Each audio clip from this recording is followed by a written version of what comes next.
Hey, what's up? This is Joshua, Daily Video Blog. It's a gorgeous day in Minneapolis, and it's funny that I've decided to wear sunglasses during this video, even though I'm walking through a shady loading dock. But it won't be shady for long, so you don't get to make non-eye contact with me today. My apologies. I decided to open up to sort of solicit some questions for today's video. And so we got one from Ian Bass, who I believe is in Detroit. Or it's Ian Bass. I'm gonna assume it's Ian Bass. And his Twitter is Ian Bass Design. So look him up. So his question was about, it was basically thoughts on specialization versus being a jack of all trades in design, which is something that I think about quite a bit, especially in regards to teaching. When I went to school, and I think this is still rather standard, most people are encouraged to have a kind of jack of all trades portfolio. So they've got their one book design, their one poster, their one website, their one app, their one ad, their one advertising campaign, their one branding project, so on and so forth. And I think that in theory, that's a fantastic idea. You know, show that you're well-rounded. In practice, I don't actually think it's a great idea. And the reason I don't think it's a great idea is because unless the one you're showing is the masterpiece you produced after you did your, I don't know how many super awesome versions of that thing. So let's say you've done 4 identity systems and then you just have one in your portfolio and there's a kind of a proof of learning behind it.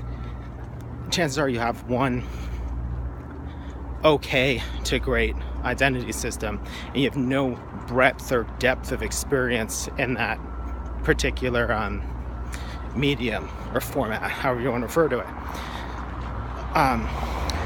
So what I sort of find is that the designers I know that have really solid jack of all trades portfolios tend to be unbelievably rare, and they're usually the kind of people who you are envious of everything they do because they're amazing. I am too kind of risk averse for this. And in terms of teaching, I definitely don't feel good about sort of encouraging students to put all their eggs in one basket. I think everybody should try everything to figure out what stuff you like and what stuff you sort of like, you have an inclination towards. You should try everything at least once, but even as a student, I think you should focus. If I was going back to school right now, or when I think about, for example, getting a master's degree, which like comes up from time to time, my thinking about that is totally different. If I were to go get a master's degree, I will focus on one thing and one thing only. So I would focus on either an area that I've dabbled in but want to get better at, or an area that I know nothing about and that I want to get some practical working experience in. And so in that case, like, I would spend the 2 years focused on identity design, its history, its practice, and making work. Or I would focus on, say, book design. But I would pick an area and then I would go hard in the direction of that area, and I would stay as focused on it as possible. And this is something I try to encourage my students to do too, which is like, figure out where you hope to be in the immediate to near future, like in the next 1 to 4 years, and then start making work going in that direction. And part of that requires you to actually want to be somewhere. So if what you want to be is like, well, I would like to be just doing anything. Well, if you want to be doing anything, then fine. Like, have the well-rounded but boring and likely mediocre portfolio. But if your goal is to get somewhere, you want to work at a certain type of place, you want to do a certain kind of work, the easiest way to do that is to show evidence that you're already interested in it. And if you don't have a portfolio that's evidence of that, and a good example is I saw a student at a portfolio review recently, and I asked him after he presented his work what it was he wanted to do. And he had like the classic well-rounded portfolio. Here's my poster, here's my book, here's my website, blah, blah, blah. And then when you ask him what he wants to do, he's like, I want to design snowboard graphics. Okay, is there anything in this portfolio that says, here's a burgeoning snowboard designer? And it's like, even he knew the answer was no. It's obviously no. There's nothing resembling snowboard graphics in it.